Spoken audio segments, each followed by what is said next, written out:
씨를 뿌리는 일은 대단하지 않아 보였죠. 그리고 사실 우리에게도 뭐 씨 뿌리는 일이 이제 봄을 맞이해서 보면 대단한 일 같아 보이진 않습니다. 왜일까요? 그 씨가 어떻게 될 건지 당장 나오지 않기 때문에.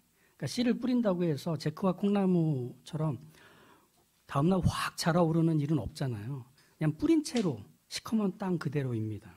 심지어 그 씨 자체도 대단할 건 없죠. 씨를 보신 적 있나요? 씨를 보면 그냥 씨 모양이 거의 다 비슷해요. 시커멓고 뭐 회색이고 막 이런 조그만 껍질 같아 보이는 그런 것들입니다. 하지만 뿌린 씨가 땅 속에서 자라서 어떻게 되느냐면 논밭을 노랗게 물들입니다. 말도 안 되는 수확물로 가득 채워진, 그리고 나무에 주렁주렁 달리는 그 열매들, 게다가 어떤 것들은 거기에 새와 짐승들이 찾아와서 그 그늘에 들어가고 거기에 깃들여 사는 걸 보게 됩니다. 씨를 뿌린 것, 그리고 뿌린 씨, 그게 얼마나 대단한 건지를 시간이 지나고 나니까 확인이 비로소 되는 거죠. 길가, 돌밭, 가시덤불에 씨앗을 뿌려서 무슨 일이 일어나게 될지는 사실은 그 땅도 몰랐을 테고 그 땅을 바라보는 사람들도 몰랐을 것입니다. 당장은 뭐 보이지가 않으니까, 그리고 만질 수도 없으니까. 하지만 뿌리는 사람은 이미 다 알고 있는 거죠. 어떤 일이 이제 일어나게 될지, 자신이 무슨 일을 하고 있는 것이며 그 일은 어떤 결과를 향해 가는지, 그리고 그 마지막이 무엇일지 씨를 뿌린 사람은 가장 잘 알고 있습니다. 잘 알았기에 지금 씨를 뿌리고 있는 것입니다. 어떻게 뿌린다고 했죠? 아낌없이. 그죠? 뿌려진 씨 역시 평범한 모습을 하고 있다고 했잖아요. 그런데 씨는 그 뿌려진 자리에서 스스로 힘껏 커가며 씨를 뿌린 사람의 의지가 무엇인지를 증명할 겁니다. 끝까지 멈추지 않고 커가고 또 채우고 또 채울 겁니다. 이렇게 씨 뿌리는 비유에서 예수님께서 가르치시려는 발음이 왜 이러는 거니? 예수님께서 가르치시려는 하나님 나라의 비밀은 뭐냐? 성환 형제가 오늘 기도를 해서 그런지 지고 싶지 않다는 자존심이랄까? 진 것 같네요, 이미.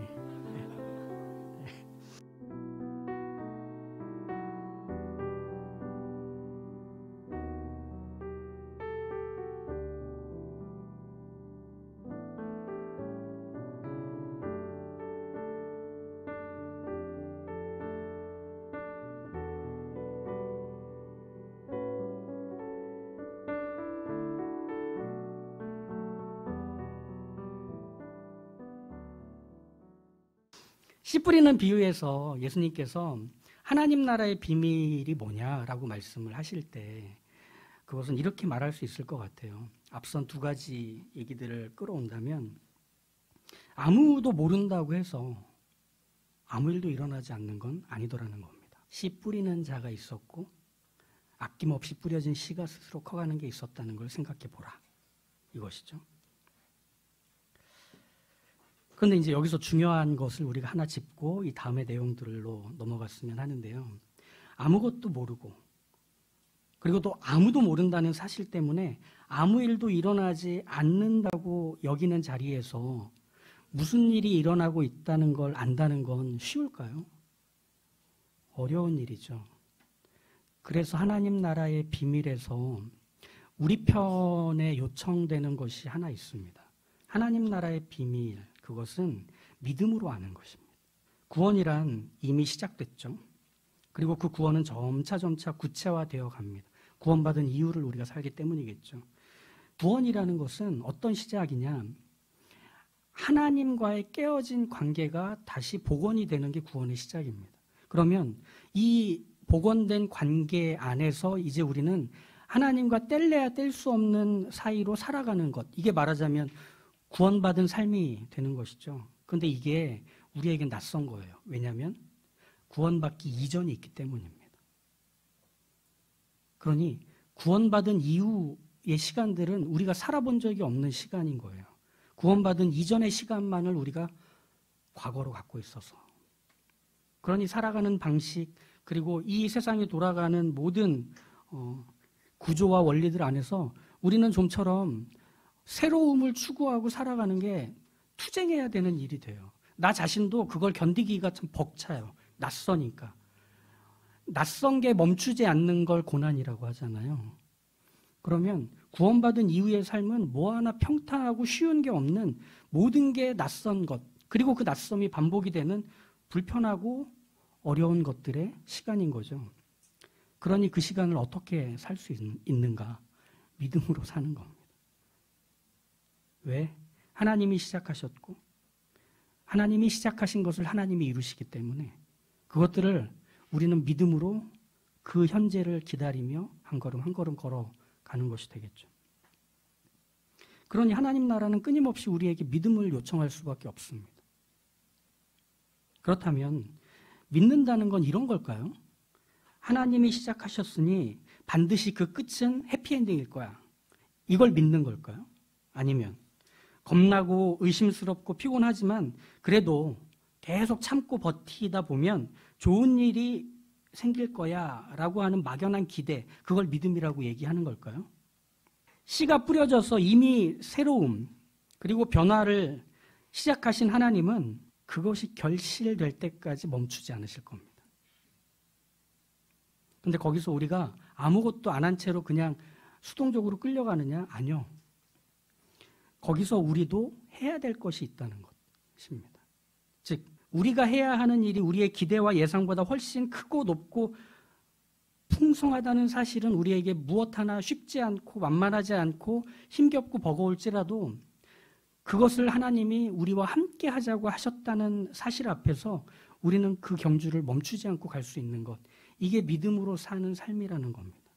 그래서 믿음은 나에게 하나님이 다 하신다는 걸 믿겠습니다가 아니라 하나님, 제가 오늘 어떻게 해야 합니까를 묻는 것이 말하자면 믿음이 되는 겁니다.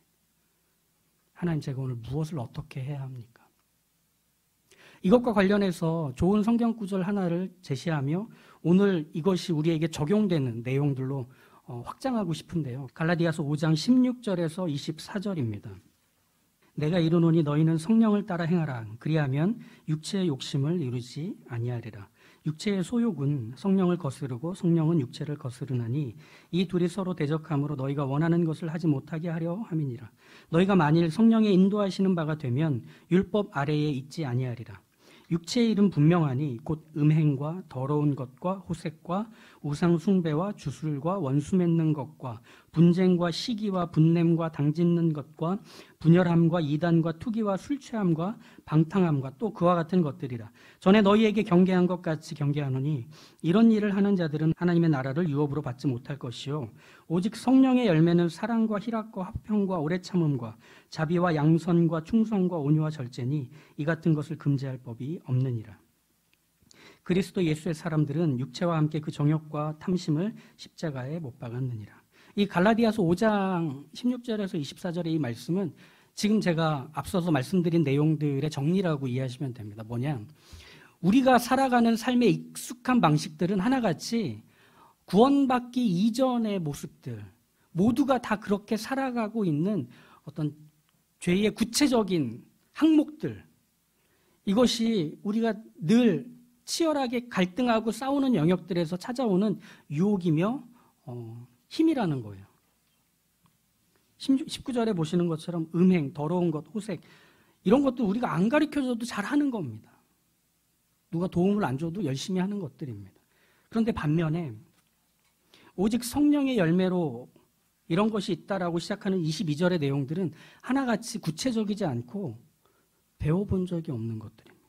이제 우리는 성령님께서 우리 안에 함께 하셔서 우리로 하여금 새로운 시작 그리고 그 변화를 이루어 가시는데 우리가 어떻게 적극적으로 그것을 함께 할 수 있는가, 믿음으로 그 일에 참여한다는 것이 무언가에 대한 이야기를 해보고 싶습니다.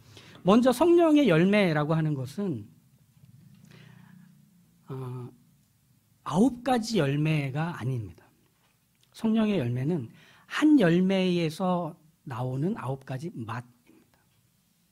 그리고 성령의 열매라고 하는 것은 인격과 성품의 보완 그리고 성장을 목적으로 하지는 않습니다. 나는 사랑의 사람이 될 거야. 나는 충성스러운 사람이 될 거야. 그러니까 성령님께 이 열매를 달라고 구해야지. 이렇게 사용되는 게 아니라는 겁니다. 또 성령의 열매는 개개인들의 유익과 복을 위해서 주어지는 선물은 더더욱 아닙니다. 이 열매들을 채우면 마치 예전에 중국집에서 스티커 50개 그 포도송이에다가 다 붙이면 탕수육 서비스 주잖아요. 그런 것처럼 우리가 이 9가지를 잘 채우면 하늘의 복이 가득가득 채워지는 인생이 된다. 이런 식으로 성령의 열매가 사용될 수는 없는 겁니다. 나란 땅에 심겨지듯 성령님은 우리의 구원을 시작하셨습니다. 그리고 하나님의 자녀다운 삶의 시작을 달리십니다. 멈춤 없이. 어디까지? 그게 열매 맺을 때까지. 그래서 그 과정에서 우리는 믿음으로 함께 손을 맞잡고 성령님과 열매를 맺는 일에 참여하게 됩니다. 이걸 구체적으로 하나씩 보시면 먼저 첫 번째 성령의 열매의 맛이라고 하는 사랑을 생각해 보시죠. 사랑은 우리가 알고 있는 대로 너 없으면 안 돼. 난 너 없으면 죽을 거야. 이런 식의 어떤 사랑, 이것을 우리가 금방 떠올릴 수 있지만 사랑은 자기에게서 시작하지 않아요. 사랑은 내게서 스스로 차오르는 게 아니라 수원지에서 물이 쭉 들어와서 채워지는 것이고 부어지는 것입니다. 성경에서 말하고 있는 사랑은 하나님은 사랑이시다라고 하는 성경의 선언처럼 하나님에게서 오는 모든 것이 우리를 채우고 그리고 그것이 우리에게서 뻗어나가는 것, 이것을 사랑이라고 말하게 되는 거죠. 내게서 시작되는 것이 아닙니다. 그러면 그 사랑을 하기 위해서 가장 먼저 필요한 전제는 이거겠죠. 하나님의 사랑을 경험하는 것입니다. 그래야만 비로소 그 사랑이 나를 채워 그 다음으로 넘치는 이유가 되겠죠. 그래서 이 첫 번째 성령의 열매로서의 마신 사랑은 하나님의 사랑으로 구원받은 그리스도인들에게서 이런 식으로 나타납니다. 뭐냐? 다른 사람의 안녕, 즉 평판과 유익에 관심을 기울이는 삶을 살아가는 것으로 구체화됩니다. 왜 그렇죠? 우리의 평판과 우리의 생존과 우리의 유익에 유일하게 관심을 가지셨던 하나님이 우리를 구원하셨기 때문에, 그분의 사랑의 구체화가 우리의 구원이었기 때문에 우리도 우리 곁에 있는 이들에게 그들의 평판과 그들의 유익을 위해서 힘써야 하는 것, 그분의 사랑을 닮아 있는 것, 바로 그것이 사랑의 맛을 드러내는 것입니다. 근데 이게 참 우리 시대에서는 쉽지 않아요. 왜냐하면 다른 사람의 평판과 유익을 위해 산다는 건 자기의 이익과 유리한 것에만 매진하도록 장려하는 이 시대의 분위기 속에서는 손해보는 일입니다. 멍청한 짓입니다. 게다가 다른 사람의 유익을 위해서 일한다고 할 때 그것은 일종의 거래 형식을 띌 수밖에 없도록 우리는 배워왔습니다. 그 사람에게 무언가를 주면 동시에 그 사람에게서 무언가를 얻는, 그래서 내가 하는 유형의 무형의 모든 것들이 가치가 매겨지는 것, 그래서 우리가 사는 세상은 시장의 모습을 갖고 있습니다. 가격이 매겨져 있고 그 가격에 맞는 값을 지불해 주는 자에게 해주고 또 그것을 지불하고 받게 되는, 이건 교회도 마찬가지인 것 같아요. 우리 시대의 교회에서 보면 번영, 행복, 위로, 치유라고 이름을 붙인 자기 자신을 위한 감정적, 영적 상품들을 판매하고 그리고 그것을 사기 위해 교회로 오는 것이 자연스러워진 시대를 살아가는 것 같습니다. 우리 그리스도인 또 교회가 시장이 되지 않으려면, 영업사원이 되지 않으려면 하나님의 사랑을 맛볼 수 있게 우리는 가장 먼저 우리의 시선을 하나님께 두는 법을 배우는 것이 필요합니다. 그것은 무엇을 통해 가능한가? 예배의 자리에서, 기도의 자리에서, 찬양의 자리에서 하나님이 누구시며 그분이 우리에게 요구하시는 바가 무엇인지를 끊임없이 알기 위해서 배우고 연습하는 현장으로서의 교회의 자리가 필요한 겁니다. 그리고 세상에 나가서 그 구체적인 사랑의 대상들에게 그들의 유익을 위해, 그들의 평판을 위해 섬겨주기로 하는 겁니다. 사랑해주기로 하는 겁니다. 그때 우리는 어떤 경험을 할까요? 손해를 봅니다. 상처를 받습니다. 우스운 사람이 됩니다. 그때 우리는 다시 돌아올 교회가 있습니다. 한 주간 어떻게 지냈어? 말도 마. 그 몹쓸 인간이 나를 무슨 마른 걸레 짜듯이 쥐어짜더라고. 힘들었겠다. 근데 잘했어. 너 아니었으면 옛저녁에 거기 문 닫았고 그 인간은 인간 말종돼서 어디에도 섞여 살 수 없었을 거야. 너 덕분에 연명했다. 수고했다. 우리 조금 더 해보자. 이게 교회 안에서 일어나는 우리들 간의 격려와 지지, 또 편듦인 것입니다. 어디에서 그 일을 하겠습니까? 우리는 이 일을 멈출 수 없습니다. 하나님이 창조하신 모든 것은 하나님의 사랑이 흘러가 빛나고 활력을 얻게 됩니다. 거기에 교회와 그리스도인들이 있습니다. 통로가 되어서 그 흘러가야 되는 자리에서 흘려보내주는, 그래서 하나님과 세상을 이어주는 통로로서의 청지기 역할을 수행해야 하는 것입니다. 어떤 방식으로? 사랑이라는 방식으로. 그러기 위해 가격이 매겨지고 거래가 판치는 세상의 복판에서 다른 사람의 평판과 유익에만 관심을 갖고 위해주는 손길로서 우리가 살아내야 하는 겁니다. 그래서 시장이 되어버린 세상에 이 논리 바깥에서 움직이는 사람들이 있다는 걸, 그리고 그 논리 바깥에, 그 시장 바깥에 더 아름다운 꽃밭과 생태계가 만들어질 수 있다는 걸 우리의 사랑으로 보일 수 있어야 합니다. 그것을 열매 맺으라는 것이죠. 두 번째, 성령의 열매의 맛은 희락, 즐거움입니다. 즐거움 자체를 추구한다는 것, 이것은 이미 사랑에서 멀리 떠나 있는 상태입니다. 그것은 즐거움의 주체이자 소비자로 내가 중심에 놓였기 때문입니다. 내 즐거움을 추구하기 위해서 살아가는 것.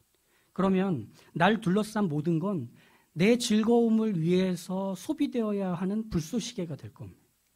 우리는 많은 광고의 홍수에 휩쓸려 갑니다. 잠깐 쿠팡에서 뭐 하나 검색했더니 내 SNS에는 그게 막 도배가 됩니다. 뭐야, 어떻게 알았지?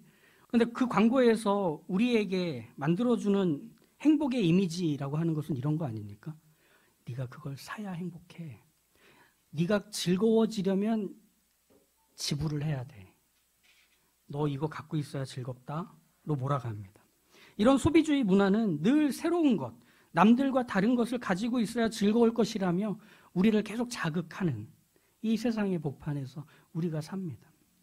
그러다 보니 우리는 어떤 것에 취약해졌느냐면 즐거움을 제한적인 자리에 둬버리는 겁니다.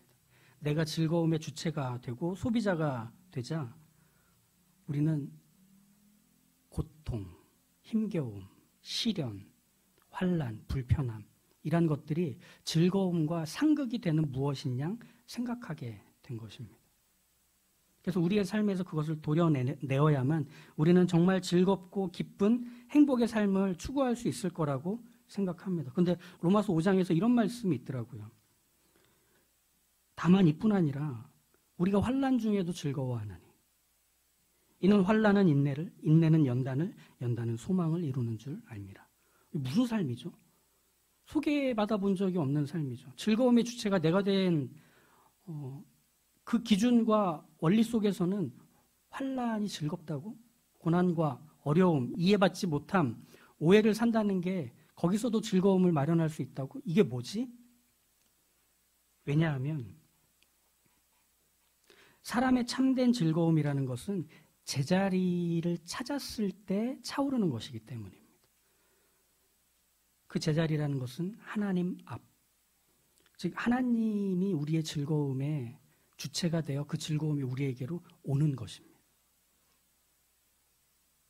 나 자신만을 위한 일시적인 즐거움을 위해서 살다 보면 언제나 더 큰 즐거움을 찾아 헤매는 그 일만 반복하며 몸과 마음이 황폐해집니다. 야, 넌 뭐가 그렇게 좋니? 야, 나 시계 샀잖아. 나 핸드폰 바꿨잖아. 그러니 이렇게 좋지. 넌 안 좋은가 보다. 이러면서 사는 비교로만 우리의 즐거움을 그렇게 휘발성 강한 것으로 채워 넣는다면 늘 목마르고 이 즐거움에 중독에 빠져 사는 것 외에는 우리의 삶은 그렇게 헤매는 것이 될 수밖에 없지 않을까요? 너무나 많은 도파민을 자극하는 우리 시대에서 진짜 즐거움이 뭔지를 진지하게 고민하고 그 방향을 찾아가는 것은 우리에게 더 필요하게 된 것 같습니다. 성경은 성공과 실패와 고통이 우리 인생에서 즐거움의 유무를 확인하는 최종 결론, 기준이라고 말하지 않습니다. 성경에서 즐거움을 얻는다는 것은 성공 중에도 하나님이 없다면 우린 즐거울 수 없다. 실패와 고통 중에도 하나님이 함께 하신다면 그분으로 인해 만족하고 안심하며 샘솟는 그 기쁨을 만끽할 수 있다. 이게 바로 우리가 기쁨을 어떤 자리에서도 잃지 않는 우리의 당당함일 수 있는 겁니다. 그리스도인의 신비는 내가 원하는 즐거움, 내가 소비하고픈 기쁨이 획득되어야 비로소 만족하는 사람이 아니라 하나님을 만족하는 것이 가능한 그 삶을 산다는 겁니다. 하나님으로 충분하다는 것을 인정하는 것 말이죠. 세 번째 성령의 열매의 맛은 화평입니다. 모든 관계에 스며 있는 평안과 온전함과 조화의 상태를 말합니다. 여기서 이제 핵심이 되는 것은 관계입니다. 즉 예수님께서 십자가에서 죽으시고 그로 인해 하나님과 우리의 관계가 새로 열리게 되잖아요. 그러면 하나님과 우리의 관계가 열린 바로 이것을 뭐라고 표현하느냐 하면 화목하게 됐다고 표현을 하거든요. 이 화목하게 된 것을 말하자면 화평이라고 합니다. 우리는 끊임없이 나와 나의 충돌과 분열, 그 갈등 속에서 살아가는 시대의 한복판에 있습니다. 그러니까 내로남불이 되는 거예요. 내가 했으니까 괜찮은 거예요. 그런 나들이 우리가 사는 사회, 또 일터, 학교, 관계 안에서 얼마나 많습니까? 그 나들이 계속 충돌을 해요. 멈추지 않아요. 누구도 거기서 야, 그만하자. 이제 서로의 손에 든 칼을 내려놓기로 하자. 이렇게 말하는 사람 없습니다. 네가 먼저 내려놔. 이거 이외에는 없잖아요. 근데 우리의 삶에서 이 화평의 맛을 보인다는 것은 가장 먼저 하나님과의 끊어졌던 관계가 회복되는 것으로 이제 우리는 다른 모든 관계들도 그렇게 풀려갈 수 있다는 사실 앞에서 손을 내미는 사람이 되는 겁니다. 의심하고 불안해하고 갈등밖에 저지를 수 없는 그 사람들과 사람들을 이어주는 사람으로 우리가 있게 되는 거죠. 하나님은 사람이 아니시잖아요. 사람이 아닌 그분께서 사람에게 오셔서 손을 내미시듯 우리도 다름과 틀림을 인정하는 자리에서 손을 내미는 사람으로 존재하는 겁니다. 괜찮아. 나 그렇게 위험한 사람 아니야. 손 한번 잡아볼래? 그러면서 손을 잡고 또 손을 잡고 이어주고 이어주는 사람으로 우리가 부름을 받습니다. 창조되었을 때 하나님께서 만드신 창조 세계의 원래 모습은 모든 것이 이어진 자리였습니다. 하나님과 사람이 이어져 있고 사람과 만들어진 모든 피조 세계가 이어져 있고 남자와 여자가 이어져 있던 바로 그것이 창조의 자리였습니다. 그런데 이게 죄로 인해서 타락하자 모든 관계가 끊어집니다. 하나님과 사람 사이에서의 관계가 끊어지고 그리고 남자와 여자의 관계가 끊어지고 그리고 모든 피조 세계와 사람의 관계가 끊어집니다. 심지어는 나와 나 사이의 관계도 끊어져 버립니다. 나를 제일 괴롭히는 건 나입니다. 그래서 거울을 보면서 나를 제일 욕하잖아.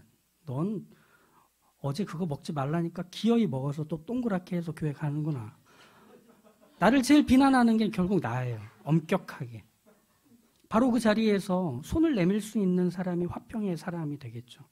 우리가 그 일에 부름을 받은 것입니다. 하나님과의 화목을 경험한 사람만이 사람들과의 다름과 틀림을 끌어안고 화목하게 만드는 사람으로 살 수 있게 되는 바로 그것을 우리가 만들어 갑니다. 여러분이 바로 그 자리에 부름 받았습니다. 겨자씨는 하나의 씨에서 기대할 수 있는 가장 크고 가장 많은 수확과 규모를 이뤄낸다고 예수님이 말씀하시죠. 하지만 이 겨자씨 비유를 통해서 소개되는 하나님 나라의 비밀은 생산량이나 규모, 크기를 말하는 것이 아닙니다. 너 안에 심겨진 게 이렇게 대단한 거야, 엄청난 거야. 이걸 비교하자는 데 있지 않습니다. 이 겨자씨의 비유에서 무게가 담겨져 있는 예수님의 가르침은 이것이 필요한 이들에게 이 열매가 돌아갈 것이다 하는 겁니다. 열매는 씨가 먹지 않아요. 나무의 크기가 만들어내는 그늘에 그 나무가 숨지 않아요. 그건 그 씨가, 그 나무가 아닌 모든 것들이 누리는 것입니다. 우리가 그분의 아낌없는, 막힘없는 사랑과 은혜를 경험한 사람으로, 그리고 우리 안에서 성령님이 그것이 무엇인지를 끊임없이 확인시키고 확인시키는 그 인생으로 살게 하신다면 우리의 삶은 어떤 삶이냐? 이 겨자씨가 만들어내는 큰 누군가에게 그늘이 되고 누군가에게 열매가 되고 누군가에게 필요가 되는 바로 그 존재로 우리가 받은 것이 쓰여지고 그렇게 우리의 인생이 채워진다는 것이죠. 내가 노래하듯이 또 내가 이야기하듯이 그렇게 살아가는 언덕과도 같은 사람, 걸림돌이 아닌 디딤돌 같은 사람으로 우리가 그 은혜를 입어 살아가고 있는 것입니다.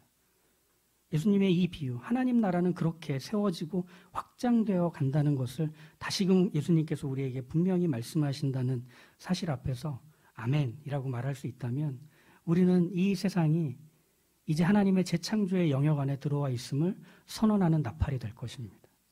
그리고 이 세상에 익숙하고 당연해져 버린, 그래서 고독과 비참함 밖에는 없는 것 같은 그 짙은 죽음과 어두움의 그늘만 가득 차 있는 곳에서 우리는 소금이 되고 빛이 될 겁니다.